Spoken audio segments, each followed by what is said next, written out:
எல்லாருக்கும் நமஸ்காரம். ஸோ என்னோடய சேனல் மகாபெரிவா _97 சேனல் லைக் பண்ணுங்க, ஷேர் பண்ணுங்க, சப்ஸ்கிரைப் பண்ணிக்கோங்க. இன்றைக்கி நான் வந்து பொட்டேட்டோ சாகு எப்படி பண்ணுறதுன்றது சொல்லித்தர போகிறேன். இனிமேல் இது ரொம்ப டேஸ்ட்டாக இருக்கும். உருளைக்கிழங்கு கட் பண்ணி வச்சுருக்கேன். ஒரு 4 பீன்ஸு, கேரட்டு தெரியுதா?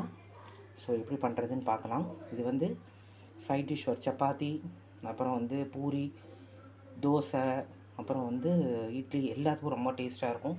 ஸோ எப்படி பண்ணுறதுன்னு பார்க்கலாம். பாருங்கள், குக்கரில் வந்து வெஜிடபிள்ஸ் எல்லாம் போட்டு மெயின் டாமினண்ட்டாக உருளைக்கிழங்கு தான் இருக்கணும். நான் வெங்காயம் ஆட் பண்ணலே, தேவைப்பட்டால் வெங்காயம் ஆட் பண்ணிக்கிங்க. ஸோ இதில் வந்து நான் பீன்ஸு, கேரட்டு, உருளைக்கிழங்கு போட்டிருக்கேன். ஜஸ்ட்டு உப்பு, ஒரு 1.5 டம்ளர் தண்ணி வச்சு குக்கரில் வேக வச்சுக்க போகிறேன். எப்படி பண்ணுறது பார்க்கலாம்.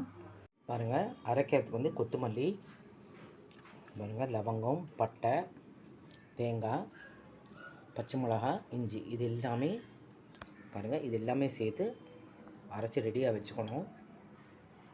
இது வந்து இதோடு சேர்த்து பொட்டுக்கடலையும் கொஞ்சம் ஒரு 2 ஸ்பூன் பொட்டுக்கடலையும் போட்டு அரைச்சி வச்சுக்கணும். எல்லாமே சேர்த்து அரைச்சி ரெடியாக வச்சுக்கணும். பாருங்கள், பொட்டுக்கடலையும், இஞ்சி, கொத்தமல்லி, ஒரு பட்டை, 2 கிராம்பு, பச்சை மிளகா எல்லாத்தையும் அரைச்சி ரெடியாக வச்சுக்கணும். பாருங்கள், கடுகு, உளுத்தம்பருப்பு, கொஞ்சம் என்ன வானிலை எண்ணெய் ஊற்றி கொஞ்சம் கடுகு, உளுத்தம்பருப்பு போட்டிருக்கேன். இந்த பக்கம் எல்லாம் வெஜிடபிள்ஸ் வேக வச்சு ரெடியாக வச்சுருக்கேன் நான். பாருங்கள், கடுகு நல்லா பொரிஞ்சு வச்சு கடுகு, உளுத்தம்பருப்பும் இந்த வேக வச்ச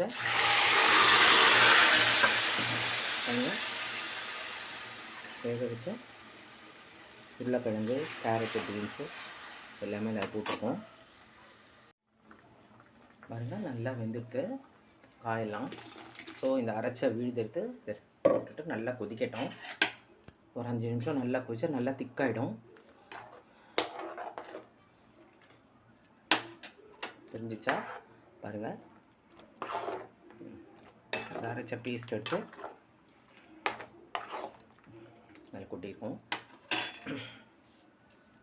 5 நிமிஷம் நல்லா கொதிக்கட்டும். நல்லா திக்காக இருக்கும். பார்த்தா நல்லா கொதிச்சுட்டு, ஸோ அடுப்பு ஆஃப் பண்ணிடுறேன். உங்களை காமிக்கிறேன் பாருங்கள்.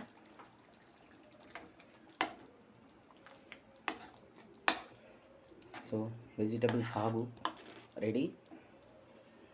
நான் டிஸ்பிளேயில் காமிக்கிறேன் பாருங்கள். So chapati with vegetable sagu ready. So குழந்தைகள் ரொம்ப விரும்பி சாப்பிடுவாங்க. பெரியவங்க, குழந்தைகளெல்லாம் ரொம்ப விரும்பி சாப்பிடுவாங்க. ரொம்ப டேஸ்ட்டாக இருக்கும். சீக்கிரமாகவே இது பண்ணிடலாம். ஸோ எல்லோரும் ட்ரை பண்ணி பாருங்கள். ஈஸியஸ்ட் வே இது. நான் வெங்காயம் ஆட் பண்ணலை. வெங்காயம் வேணால் ஆப்ஷனல். ஸோ என்னோடய சேனல் மகாபெரிவா _97 சேனலை லைக் பண்ணுங்க, ஷேர் பண்ணுங்க, சப்ஸ்கிரைப் பண்ணிக்கோங்க. ஸோ அப்போ தான் எங்களுக்கு மோட்டிவேஷனாக இருக்கும். இன்னும் நிறைய வீடியோஸ் போடுறதுக்கு ஒரு மோட்டிவேஷனாக இருக்கும். So chapati with vegetable sagu ready பாருங்கள். ஸோ எல்லாருக்கும் பிடிச்சிருச்சுன்னு நினைக்கிறேன் நான். ஸோ திருப்பி இன்னொரு டிஷ்ஷு நான் வந்து ரெடி பண்ணி உங்களை காமிக்கிறேன். ஸோ எல்லாருக்கும் நமஸ்காரம். ஸோ லோகா சமஸ்தா சுகினோ பவந்து. ஸோ எல்லோரும் இந்த வெஜிடபிள் சாகு ட்ரை பண்ணி பாருங்கள். தேங்க்யூ.